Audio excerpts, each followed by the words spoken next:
So in today's video, myself and Kai are going to look back at the first two games of Bellamy Ball, have a look at what players impressed us, maybe some that didn't, and then look forward to the next two qualifiers versus Iceland and Montenegro. Kai, welcome to the channel, mate. Thanks, mate. It's weird being invited to do Welsh content. Yeah, I was going to say, this got to be the first Welsh collab for Welsh football, hasn't it? I don't know. Are we starting a trend here, maybe? Yeah, we're getting over the north-south divide as well, showing it can be done.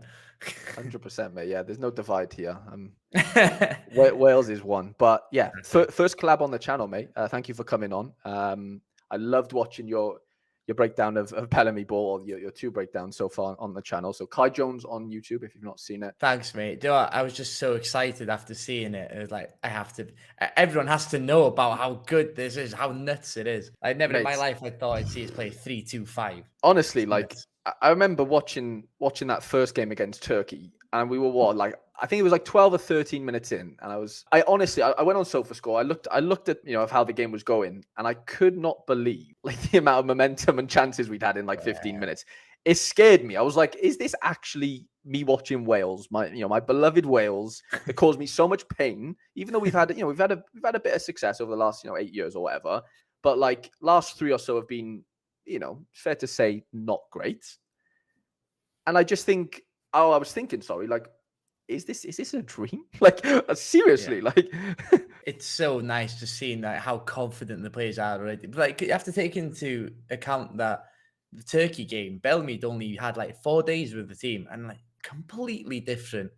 And the confidence he's got and the confidence the players have got through just him being in charge is nuts. Like the difference and the attitude and the personality they played with against Turkey just blew me away. And I was watching it here, just literally in that seat there, and I was so gutted I didn't go, because it's the first home game I missed in a while as well. Ah, mate. The thing that not worries me, and I don't want to take any shots at a page in any way, but I think the question needs to be asked in some way. Like, I said in one of my videos, the team, as far as setup wise and tactics wise, we obviously know they're night and day. But just like the attitude and just the what he's getting out of these players in, like you said, they were together for like 3 or 4 days training wise. They have two qualifiers or whatever. We're unbeaten. I honestly, it kind of worries me how well we've played in that. Like, is this all it took? Like, why weren't Page getting that much out of our side? Obviously, with international football, you've not got the contact time you've got with club football, so it's really hard to drill in tactics. That's hard to understand is how many different things Bellamy was able to drill into them. Not only was the style of play visible to see, but they also had like little tricks on set pieces, like Ramsey coming short, playing it in behind to Brennan Johnson, the corner routines. They've learned so much, and I saw that they've been given loads and loads of information to pick up on, the Welsh players, and they clearly know what they're doing. They clearly, obviously, I don't think there can be questions over the talent. And their ability to take on the information has really impressed me. And the more time we've got to do that, that's what makes it so exciting. But again, it makes you wonder what they were being asked to do before. I think it was a bit defeatist, maybe from someone. So I was there for the Gibraltar 0-0 game in Portugal. I was there for the Slovakia 4-0 game, and they were just heads went down early. Heads went down too easy. The Slovakia away game was the worst I've seen an away crowd. And the away crowd usually have got patience, but that game turned ugly. Yeah, we're not England at the end of the day. We've got patience. Exactly. I think Welsh fans understand that, right? We understand that, like, we aren't picking from the best pool of players in the world, or the biggest, shall we say. And but for the bare minimum, any fan, even if you don't have to be watching in the stands, even at home, like the bare minimum is work rate, effort, energy, wanting to get on the ball. And going back to the Page era, and I don't want to touch on it too much because there's so much more, excitement to get into it with this new side. But like, it just felt like we'd go out there and it just felt like the players, like their energy just got zapped out of them. Like their souls just capitulated. As soon as we got out there, it just felt like, you know what? We ain't going to win this game. It doesn't matter what happens. Like, the era when, like, obviously Bale had, retired and whatever. And since then, since basically the World Cup, it feels like there was just no identity for one, but two, we set up so negatively, and the players just maybe they were instructed to not play, and to go long and clip things into Kiefer and play off seconds. Like it was apparent that they were just. It felt like we had no identity. But like you said, the talent was always there. It's the same 11. It's literally the same team. Exactly. Oh man, I was always pretty much page in, and the one decision that when he lost me was the Poland game in the playoff to qualify for the Euros. Dan James had just come on and he was fresh, and the Polish right wing back didn't want it. He did not want it at all. He was knackered. But then when Connor Roberts went injured, went off injured, Page moved Dan James to right wing back, and it's like such a weird decision. Negative. Yeah, it's just negative. Yeah. But, can you put that down to him? Let's be honest, like he was under 21s manager and he's probably not the most experienced of managers. But then is it that? Because Bellamy's not either. Like this is his first gig. Like, so you can't even put it down to like lack of, experience. I know Bellamy's been in and around company, and that's obviously been a massive, help in his education of football coaching or whatever. But I'm just honestly like, there's a sense of relief. And I think this is the reason why I personally wanted to create the channel. Like I've always supported Wales as you obviously have as well. But I just felt like there's something special genuinely going on here, which is rare for us Welsh, folk to get excited about. Yeah. So I was speaking to people, obviously James English. And I was like, first thing I told him when I got back to the office was like, listen, I know I go on about Wales a lot, but this time it's different. It's like you're talking to your ex there. It gets to 11 a.m. I should call her. Oh my God, mate. Honestly, unbelievable. But I've been impressed. There's been some things that I did not expect. One of them, like you mentioned in your video, this the double false nine. Like, where did that come from? 100%. When I saw this, I thought it was going to be a 4-2-3-1 with probably Brennan as the number 9, Wilson out wide, and Ramsey in the 10.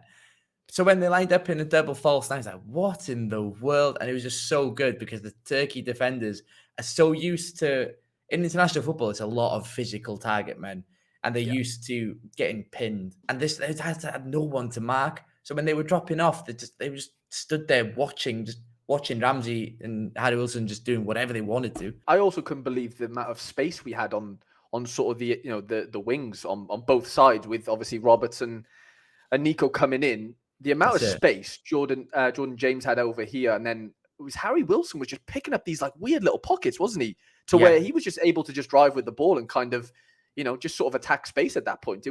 I was honestly in shock at how easy it was. And I think Bellamy came out and said, like, they couldn't deal with us for 40 minutes. They actually didn't have an answer for it. We were just bamboozling them. Sorry. It was mad. Yeah, it's really interesting, the Jordan James aspect of it all as well. Moving to that left-hand side, like working as like pretty much a Metzala. Like you see like Barella doing it for Inter Milan, and you think, okay, that's an exotic tactic that none of our players can do.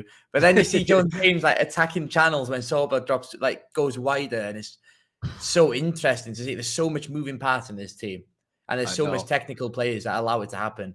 It just makes it even more exciting. Yeah, the Jordan James one, you kind of seen it against Montenegro a little bit as well when he came on, wasn't he? Like he is like, it seems like he's very naturally sort of able to kind of command that left-sided part of the field. I know he's a DM, we all kind of know that, but like the amount of like third man runs he was doing, and like pulling in that right back for Sorba to go sort of just to have a bit of a free run down the left, and like I don't know, I just didn't that's the thing, we didn't know he could do this because Page wouldn't allow him to, right? Like no, it's literally 2-touch play sideways, and do you know what, John James class at doing that. But when you see this other like aspect of him, you think, why wasn't he never been asked to do that before? He's like what I noticed about him in the game in Montenegro, I was there. Like he's like, especially when you're that close to the pitch, you realize just like how much of a strong runner he is and how like long his strides are, and it keeps it so tight to his foot. Even in an awful pitch like that, he was unreal. Like over the 2 games, I know they were different games, and who are you most impressed with as a player? I've always this is an easy option to choose from, but like Ampadu is so good in midfield. So he's so reliable. A lot of midfielders, you watch them, and when they get the ball from the goalie and they want to turn, you go, a bit like 60-40 on won't they lose it. Ampadu is just ridiculous. Like I think a lot what gets missed about him is how good he is with his actual distribution on his left foot. So it just Mm. opens so many angles. And the way he receives the ball, always receives it quite open. So if he's getting pressed by on his right shoulder or his left shoulder, You can go it both doesn't. ways. Yeah, and if the opposition commit two players, one on each shoulder, all it has to do is go back, and it goes back around then to the wide areas. And without him, I don't think this system works as well. I don't think we've got anyone like him. No, like you could probably argue Jordan James could marginally do it, but not to the degree of maybe Ampadu, like you said, and his experience. For I know he's he's obviously a bit older than Jordan James, but as a 23-year-old, he's got this stupid amount of caps already. Both obviously internationally and domestically. Yeah, He's played in fucking 3 or 4 countries already. Like it kind yeah, of goes under the radar, like how much experience he's had and has. And yeah, you're right. He is that cog in the system that.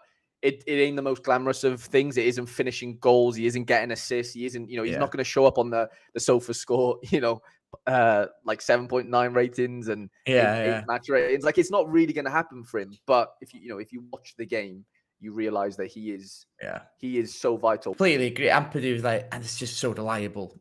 So you can build the team around him. Well, build a play around him because you know he's always going to be available.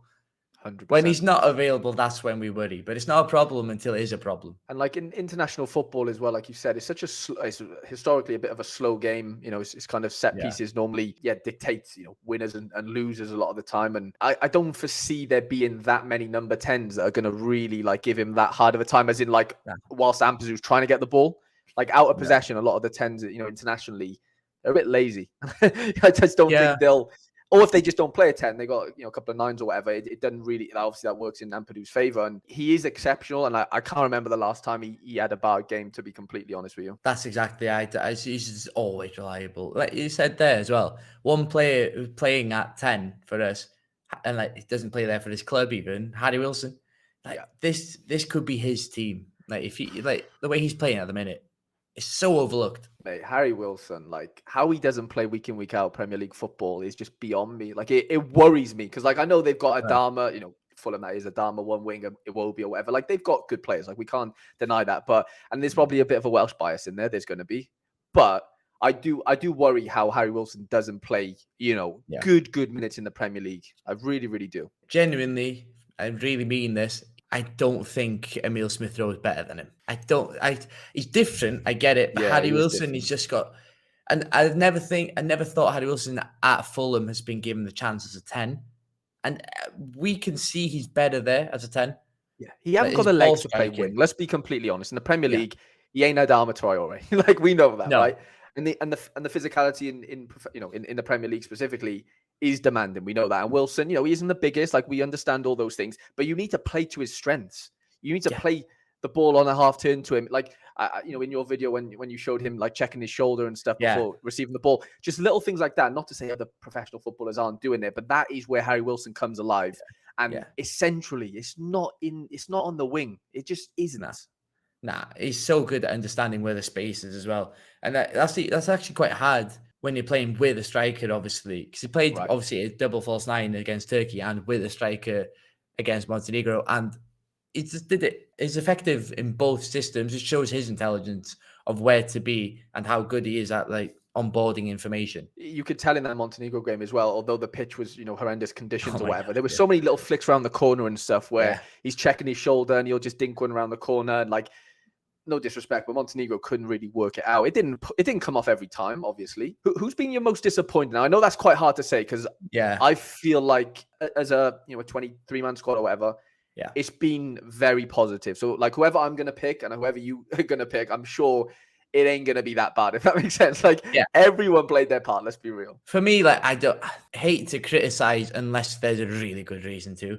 But so this is a funny story. In the Montenegro game, there was 3 lads stood behind me, Cardiff fans, and they had like the Cardiff tattoos, proper Cardiff boys, and it doesn't bother me. I support Everton, Yeah, so yeah.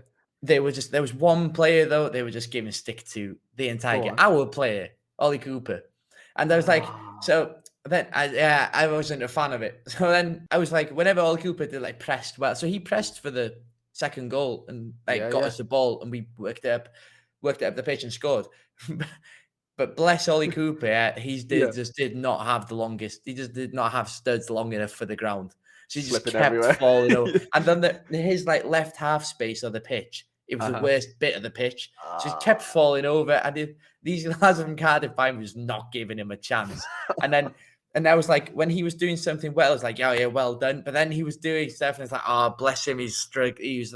He was struggling. Like another player, I thought like didn't survive the pitch as well as Kumas. I just don't think it was the game for him. It Dan wasn't, was it? James, nah, that game is like built for Dan James. Just like just put it in behind. No touch tight dribbling. Just put it in behind. I was a bit not disappointed in him because, like you said, I feel like he was thrown in the deep end there. If conditions were different, It's okay, literal still an deep away end. game. Yeah, like it killed him a bit. Like, let's be honest. But Yeah, you can see he's got quality. You can see he's direct. You can see yeah, he wants to take on players. Was that the yeah, game for it to happen? No. I think it was a Sorba Thomas game. Let's be real. I know he brought him on and yeah. maybe they He wanted to was, rest him, whatever. But it was a yeah. Sorba Thomas, Dan James type of game. It wasn't a Lewis Kumas game. On Mm. Cooper, I thought he did a few things I was quite impressed with, to be fair. Like he won the Yeah, free kick on the edge of the box, got the yellow card or whatever for the opposition. Like he did a few things. I was like, okay, I can see there's a player here. I can see why Bellamy's trusting him here. yeah, He's tidy on the ball. Like he's not that athletic and he's not going to be, sort of breaking lines like a Jordan James will, but that's not his yeah. type of game really, is it? And I thought he did okay, but I can see where the sticks come from. Yeah, I think that was just stick that would have happened anyway. Because I think in the replies to the tweet of the starting 11, the Cardiff Yeah. fans were giving him stick, and he hadn't even kicked the ball yet. And it's like, oh, less of Give that. him a But chance. like, it's Yeah. interesting though, because he's like at heart, he's a number 10, isn't he? So Yeah. playing 100%. as part of a midfield partnership, it's like really ballsy from Bellamy. In like a part of the world we've never won a game in before until that Exactly. game. I think Yeah, for me, for the expectation that I have of him because of where he's playing and where he's at in his career, for me, I'm still needing a bit more from Brennan. I still need to see a bit more end product. Like we had a few chances, or he had a few chances, sorry, against Turkey, where his final ball, the final cross, he's just like knuckleballing them, and they're just going into like the canton ends. Like I don't know. I just thought the way he's like you've got to be whipping them. I know you got to do it with pace as well, but the way he's doing it, he's just overcooking them, isn't he? Maybe he's trying too yeah, hard. I don't know what it is, but for yeah. whatever reason, I love Brennan. Like I'm a massive fan of Brennan Johnson, but I do think because of where he's at, as in like he is literally on paper our most expensive player, right? Let's be real. Like he is playing for the biggest club realistically in the Premier League. Okay, he doesn't start week in, week out, but he's definitely in the rotation quite comfortably. And I don't know. I think we need more out of him. How do we extract more out of Brennan Johnson is my worry question. So I've always thought this. I just don't see him as a right winger. I know he played there for Forest, but when he was playing there for Forest, he was essentially the most forward player in the whole team.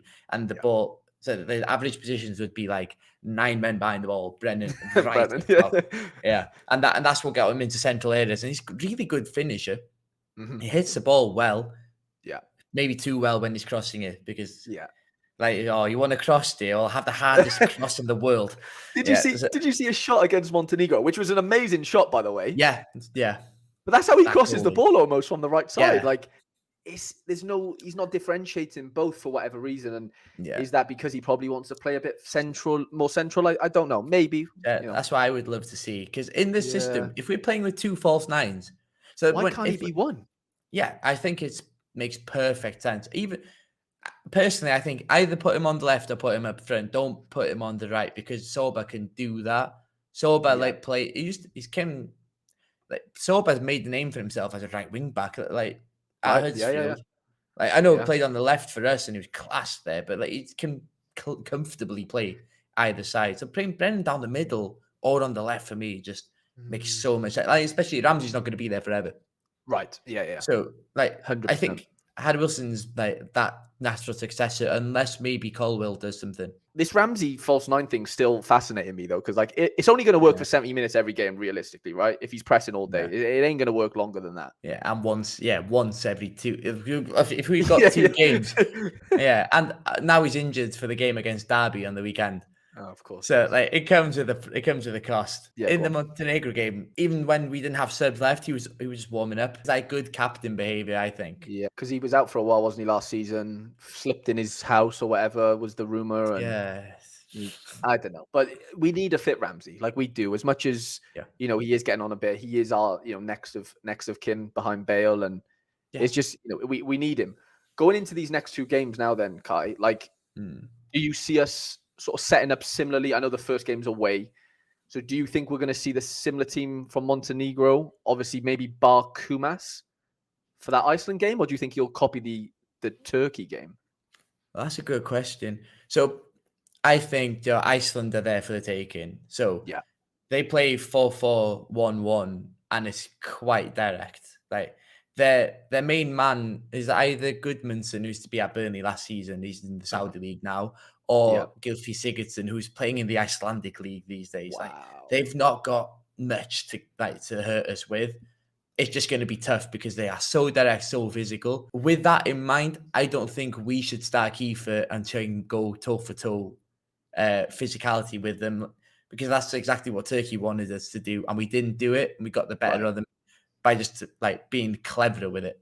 Mm-hmm. So I think we go similar to how we played Turkey, get Soba on the pitch, like on the ball, get him as much 1v1 time with their fullback as you can, because I Yeah. think they are there for the taking. If we keep the ball and just tire them out, we can comfortably win it on like match intelligence, and like our tactics will just make them crumble, I think. 100%. I think, like you said, with the Sorba thing, if Sorba's pinning their their right back, sorry, and you've Yeah. got Brennan pinning their left back, it ain't going to be an easy day's work when you're having to deal with Ramsey dropping in, Wilson dropping in. Yeah. Like you said, if they are big and physical, their centre halves are probably not going to come with Ramsey and Wilson dropping in like we saw against Turkey with Soyuncu. Yeah.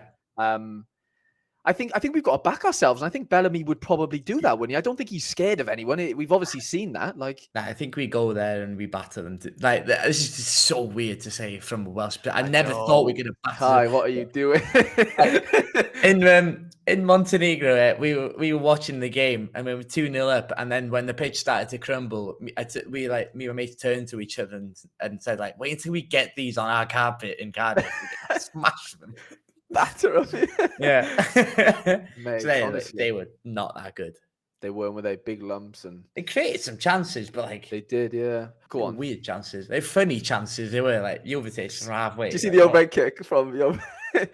Yeah, he did What? have that. He hit the bar, didn't he, from inside his own So half? That was someone near mad. me shouted "bar." I was like, whoever that guy is. Well, before it hit the bar, or like? When he struck it, he's like "bar," No and he's way. like, yeah, and everyone was like that, and it hit the bar. It's amazing. Watching on TV was mental. I was like, whoa, what's he just done here? And the camera couldn't keep up with it. It was like behind a little bit, and he just seen it bop off the crossbar. I tell you Yeah. one thing I want to end on, though, which is a big talking point, I think, and then I'm in the dark on it as well. What happens with Danny Ward and Carl Darlow? Mate, no, I have no idea, because I thought Carl Darlow's like door was firmly shut, as like, because he turned down the call up in 2013, and I think everyone firmly thought he saw himself as an Englishman. Obviously now he's been called up. Bellamy convinced him to play for Wales. They said there was a Zoom call where Bellamy like put across the information and that obviously Carl Darlow is second choice at Leeds, Right. behind Meslier. He's played in the cup. He's done all right. Yeah. And then Danny Ward is what, third or fourth choice at Leicester these days. He's not in the squad most games, but both of them were pretty good, to be honest. Like Danny Ward was like Edison pretty much against It actually Turkey. was, wasn't it? Yeah. And Mate. Carl Darlow, like no favors by the pitch. No, in but mate, Montenegro. the saves he made, by the way, like Yeah, the one he class. tipped around the corner that one time, and I think he had a little double save maybe on Yeah. another sequence. They both Yeah. showed different things, as in like Yeah. Ward showed us that he could play on a carpet, which is great, because I didn't think he really had that in him, if I'm being honest. Again, Page No. didn't really allow him to. It was just boom him, up to Kiefer and see what we can do. And then Darlow showed us his sort of how good he is as a shot stopper, as a reaction keeper. So it's weird. Like, can we combine them? Like, Yeah, that's it. I think it's horses for courses with these two. I think at home you maybe do play Danny Ward, and then when you think you're going to face more shots, maybe it's time for Darlow. I think that Interesting. Darlow would be good for like Turkey away, when you're under the Shot cosh. stopping. Yeah, because they had a Last lot of 15. shots. Arda Güler's trying to whip one top bins, and I was it could get there. dicey. Yeah, I was there in Turkey away last No. year when he scored, when Arda Güler scored that screamer. And that was Oh. depressing. That, yeah, and Daniel just saved a penalty. We were all buzzing, Oh and yeah, then of that just course. happened. Unreal. But no, honestly, I'm so excited for these next two fixtures. Like you said, more contact time for Bellamy and the players. Do you think anyone gets into this side though? Realistically, everyone fit. Di Brooks, Dan James. Like, is this still our strongest 11, or is there a few different personnel changes for you? It's a good question. I think Di Brooks, for like, say for we've not got Ramsey, Di Brooks just feels like natural success. Obviously, same as Wilson. Really, they play at club level, play on the right, way better as 10, way better centrally. Get the ball to them as much as possible. Like, they're clever enough to do it, and Di Brooks in that system works perfectly. It's probably my favorite Welsh player. Like, such a silky, so elegant, isn't he? Yeah, Oh my god, he's everything I wish I could be. Oh mate, I'd love to be left-footed. Honestly, the things I do to be fucking left-footed. Oh mate, exactly. It's easier to strike the ball, and I don't think would I change anything else. It depends on Kumas, I think. So if Kumas goes, because he's just scoring for fun. So if he continues to bang them in for Stoke, I think you go Sorba on the right and Kumas on the left against Turkey. And you drop £50 million worth of Brennan Johnson. Such a good sub to have, though, if you bring him on up front. It is. No, I agree. It's mad though. We're living in a world where Sorba Thomas is better than Brennan Johnson right now for us. Like, let's be real though. Like, the man who couldn't get into the squad like 2 months ago. Couldn't get in the squad. Now he's starting every game for Nantes in the Ligue 1, and like I'm buzzing for him. Like, I'm happy for him. It seems like I heard him speak. You know, he did an interview and stuff. He seems quite shy, and I don't know. It just seems like they've done well to integrate him in properly and get him back in, if that makes sense. Because obviously weren't in. So yeah, I don't know. I kind of agree with you though. If Kumas is still flying for Stoke, it doesn't matter if Brennan's playing for the Spurs. Like. Or whatever, like, you got to go on merit, I think, for me as well. And it obviously goes off, how they fit into Bellamy's system, because club football is different. But you've got to go with who's in form as well, I think, for the most part, especially for goal scorers and players who are doing those type of things. Yeah, you have to play the hot hand. Like, the players who are confident are going to be confident enough to execute the tactical approach. Right. And that's just going to help everyone else. I think Brennan just needs a goal, to be honest. He does, doesn't he? Club or country. Just needs a goal. He needs something to fly in. Obviously, playing at Tottenham, he's going to be onboarded with so much different information to Forest. Because Forest was just literally, stay up there and use the pace. And Tottenham is like, you need to stand here when the ball's over there when the ball's over here. And it's just a lot. That means he gets the ball a lot deeper sometimes. And he just don't see the drive in him anymore. Like he doesn't want to run, does he, in some ways? Like there's one game that comes to my mind, like Czech Republic home friendly. Yeah. Brennan skinned the left back and then squared it to Colwill, and Colwill scored. And I've not seen him do that since. Doesn't need a lot to go right for him because he's a great player, but he just needs a little bit of spark just to ignite the season for him. Right, yeah. Little North London derby goal might not go and miss. Yeah, he did well last time in the North London derby. Yeah. So yeah, let's hope that comes to fruition. That'd be great. No, but I think we'll end it there. Kai, I really do appreciate you popping on, mate. And yeah, it's been good to chat. I'm sure we'll get back together near enough when the internationals come back around. But yeah, mate, absolute pleasure. 100%. Hey, my pleasure. I talk Wales every day. Yeah, hopefully we can do a few more collabs in the near future. Kai's channel is linked below as well. Appreciate your time, mate, and we'll see you in the next video. Spot on, mate.